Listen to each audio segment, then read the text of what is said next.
Honey, I've noticed that you haven't been spending a lot of nights at home lately. Is everything okay? Yeah, everything's fine. I just don't want to wake up Rachel. You know that. She's less than a year old and she's still so sensitive. I understand that, but I miss having you around. It feels like you're avoiding being at home. I'm not avoiding being at home. I just don't want to wake up Rachel. It's not just about Rachel. I miss spending time with you too. I feel like you're being too moody. I can't even have a valid reason for not spending nights at home without you getting upset. Carl, I'm not being moody. I just miss you and want us to spend more time together as a family. Can we find a way to compromise so that we can all be happy? I don't know what to say, Christine. You're being unreasonable, and it's making it really difficult for me to want to be at home. I'm sorry you feel that way. Can we please try to find a way to compromise? I can't deal with this right now. I said what I had to say. Wait, Carl, please don't raise your voice like that. Then shut up. My name is Christine, and I'm in my late 30s. I met my husband Carl in college. I thought he was the love of my life. When we started talking, I was immediately drawn to his intelligence and his witty sense of humor. Before I knew it, I was head over heels in love. Little did I know that Carl was going to be the biggest mistake of my life. After graduation, we got married and started building a life together. We moved into a small apartment and started to work on our careers and our family. Things were going well, except for the fact that we didn't have kids. We kept trying multiple ways, but it did not work out. We felt like our dreams of starting a family were slipping away. I remember feeling so alone and hopeless, as if I had failed as a wife and as a woman. My relationship with Carl also went on a rough path. As charming and humorous as Carl was in college, he had always been a man with a short temper. It was becoming more and more difficult for me to cope with him since he was increasingly hot-headed and inconsiderate toward me. Just when I thought it would all fall apart, a miracle came to us. After 5 long years, we finally managed to conceive a child. We named her Rachel, something as beautiful and soft as the precious baby she was. Meanwhile, Carl's career was taking off, and he became a successful businessman. He often worked long hours and traveled frequently. But the good thing about it was that he made more money to afford everything nice for Rachel. I finally felt like our lives were going in the right direction again. Carl wanted me to put my career on hold to become a stay-at-home mom. During the first few months, I found myself yearning to return to work. My dad owned a company, and I worked for him as an assistant and manager in training. I had always loved my job and the sense of accomplishment it brought me. But Carl and I didn't want to leave Rachel for a nanny, at least until she was a little older. Plus, Carl was indeed making enough money for both of us. So despite my eagerness to return to work, I knew that being a stay-at-home mom was an important job too. I cherished the time I spent with Rachel and knew that the sacrifices I made would pay off in the long run. While staying at home, I became much closer with our neighbor, Lilia, who happened to work in the same field as Carl. At first, she seemed like just the kindest friend. We would often chat over coffee, and she would update me on the latest news from the industry. It was comforting to know that I had someone in my corner who understood what I was going through and could offer valuable advice. So I let my guard down. I invited her into our home multiple times, and thanks to my shared professional interest, she got along with Carl immediately. Rachel, our daughter, was a blessing to us, but it was really difficult for me to get her to sleep when she was a few months old. I would spend hours rocking her and singing lullabies, but she just wouldn't settle down. Even when I did manage to get her to sleep, she would wake up very easily. What's more, Carl would often come back home late, which also startled Rachel in the middle of the night. It was tough for both of us, and we were sleep deprived and struggling to keep up with our daily responsibilities. Once again, I felt my marriage getting tense, but I was so overwhelmed that I didn't know what more to do. One day, Carl came up with a solution. He offered to stay at hotels whenever he had to work late, so that he didn't interrupt Rachel's sleep or mine. While I appreciated his thoughtfulness, I did not like the sound of it. Carl was already working long hours, and I didn't want him to spend even more time away from home. Plus, I was having some really strange feelings about this arrangement. But since it seemed like that was the only way to help our little family gain back some peace, I eventually agreed with his suggestion. However, I could never shake off that weird feeling, and soon I found myself filled with anxiety and doubts. Carl began to spend his time at home way less often. At first, I tried to convince myself that it was just because he had a lot of work to do. But as the weeks went by, I became more suspicious. It came to a point where I felt like I had to confront him. That night, I was finally able to sit him down for a serious conversation. Honey, I've noticed that you haven't been spending a lot of nights at home lately. Is everything okay? Yeah, everything's fine. I just don't want to wake up Rachel. You know that. She's less than a year old and she's still so sensitive. I understand that, but I miss having you around. It feels like you're avoiding being at home. I'm not avoiding being at home. I just don't want to wake up Rachel. It's not about Rachel. I miss spending time with you too. I feel like you're being too moody. I can't even have a valid reason for not spending nights at home without you getting upset. Carl, I'm not being moody. I just miss you and want us to spend more time together as a family. Can we find a way to compromise so that we can all be happy? I don't know what to say, Christine. You're being unreasonable, and it's making it really difficult for me to want to be at home. I'm sorry you feel that way.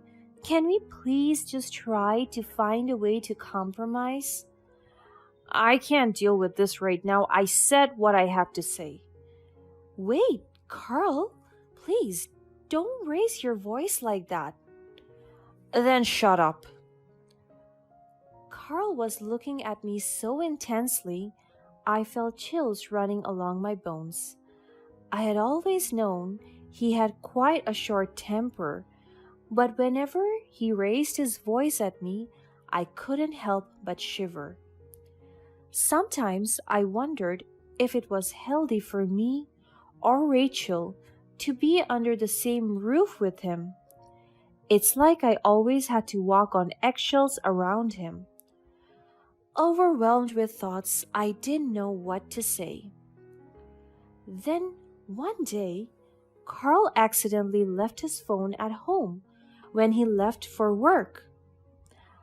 I didn't know why, but something told me to hold on to it as if there was something I needed to see. As soon as I looked over at it, I saw a message from his mom that popped up on the screen. I had such a great time. She was delightful. I have no doubt she's indeed the love of your life, honey. My heart skipped a beat. I hadn't spent time with her much, and to be completely honest, I had always felt like she didn't quite like me, and she thought it was my fault that it took so long for us to have Rachel. She's never explicitly said anything about the matter, though. Again, it was just what my instinct was telling me. I scrolled up and saw that my husband's last conversation with her was 2 weeks ago, which was really weird to me. I knew that my husband was talking to his mom way more often than that. Was it because he had been so busy with work, or did he delete some messages? I went over all the other messages on his phone but found nothing suspicious. Suddenly, a thought came to me. I went over his email, and just as I suspected, I found one very suspicious conversation in his spam box.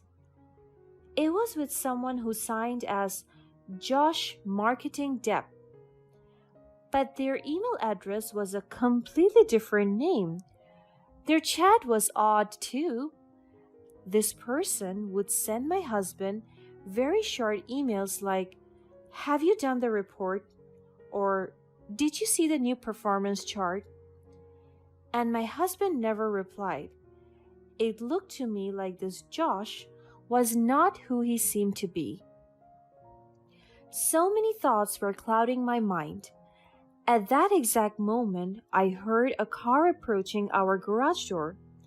I looked outside to see my husband, and he seemed a little agitated and frustrated in the driver's seat. I knew that he had figured out where his phone was, and he was returning home to grab it. I had no time to hesitate. I followed my gut feeling, held onto my husband's phone, and ran all the way upstairs to grab my phone. I opened my phone and tried logging into his email. He had a note saved on his phone with his passwords to everything, so I managed to find the right one in just a few seconds.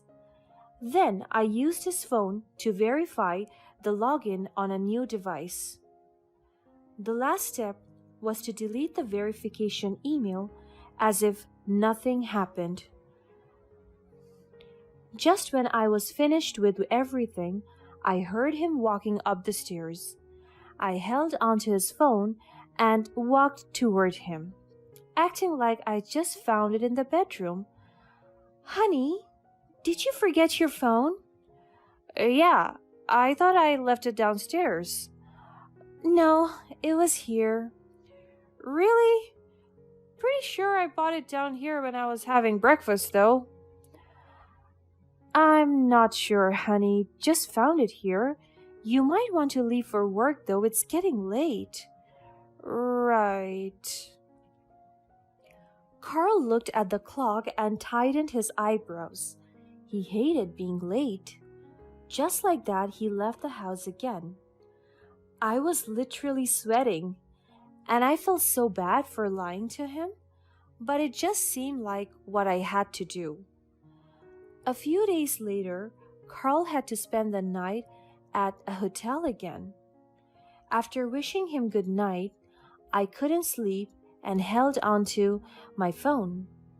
I was praying that nothing would happen and that I was just being irrational. But despite my prayers, the one thing I feared the most occurred. There was a new email from that Josh. "Have you done the report today?" It was always the same message, written in slightly different ways. I stared at it for way too long. I was just waiting to see if this Josh was actually who he said he was. Just a few minutes later, I reloaded the page.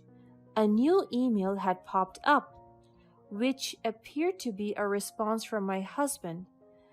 My hands were shaking, but I opened it. What was written in there slowly but completely broke my heart. "Hey babe, I'm out tonight. Let's talk here because I think my wife was looking through my messages today. I forgot my phone at home and my mom's message was right there on the screen. My mom said she loved you, by the way. I mean, I wasn't surprised. Who wouldn't love you? But I just wanted to let you know. Anyway, want to come over?" My heart immediately sank. Everything was as clear as day. I started connecting the dots and realized what was happening. My husband was cheating on me. His mistress would always send him these emails to notify him that she wanted to chat. And whenever he could, he would text her before deleting all of their texts. Apparently, they went as far as seeing his mom together. They were serious. I spent the whole night crying. I just couldn't believe the truth.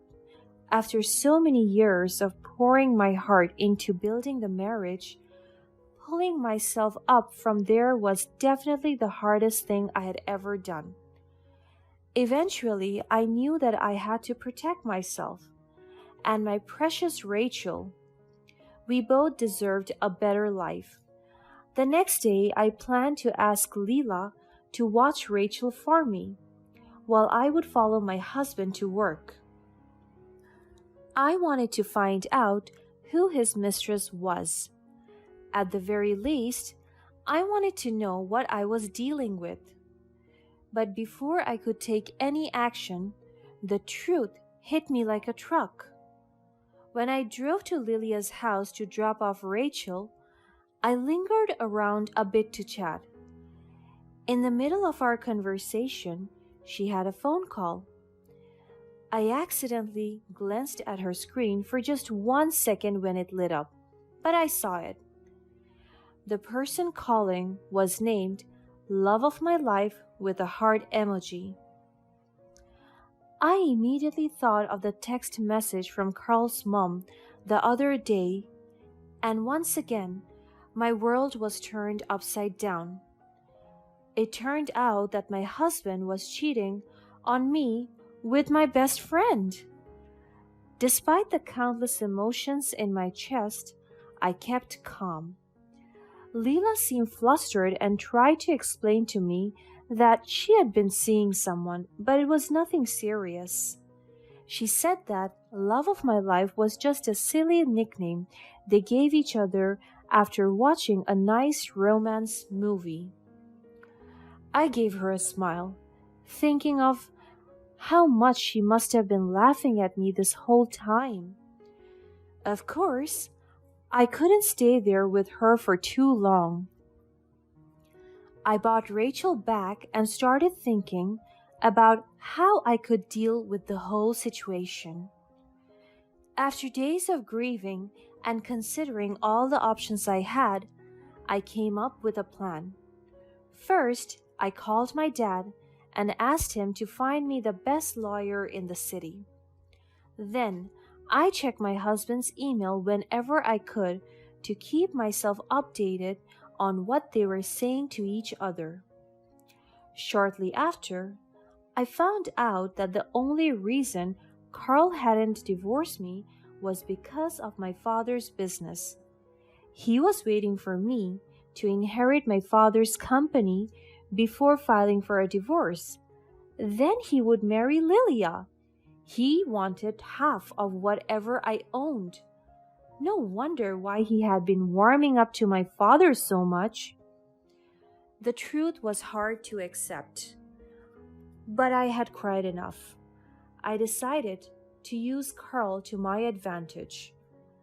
I told him that I had a great business opportunity lined up with my dad, so he could transfer a sum of money to our joint account to secure the investment.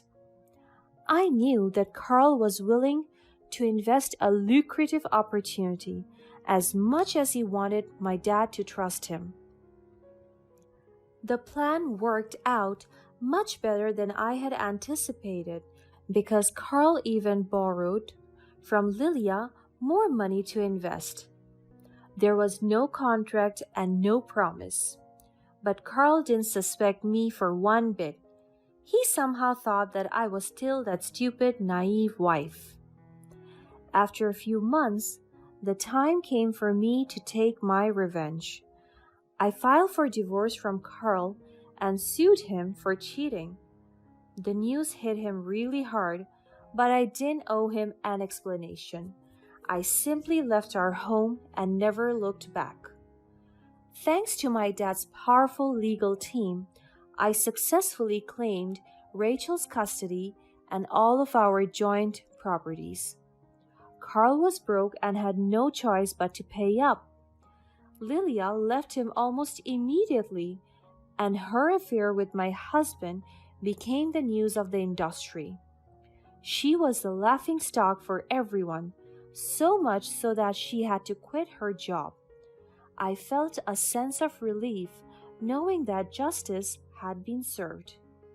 But at the same time, I was devastated.